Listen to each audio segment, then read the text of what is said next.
Quan enregistrem la nostra pantalla, el Screen Recorder ens dona la possibilitat de triar quina part de la nostra pantalla volem ensenyar. Aleshores tenim tres possibilitats. Ensenyar la pantalla completa, per tant, si anem d'una aplicació a una altra, com en aquest cas, el Screen Recorder estarà enregistrant tot el temps el canvi d'aplicacions. Dir quina aplicació concreta volem enregistrar. Si triéssim, per exemple, aquesta aplicació, el Screen Recorder només enregistrarà aquesta aplicació, tot i que nosaltres canviem d'una banda a una altra.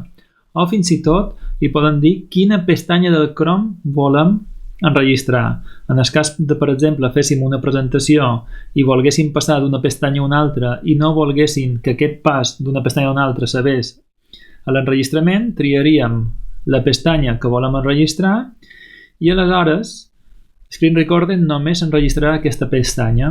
Nosaltres podem anar a una altra pestanya i en aquest cas no sortiria enregistrada, només es centraria a la pestanya que li hem dit.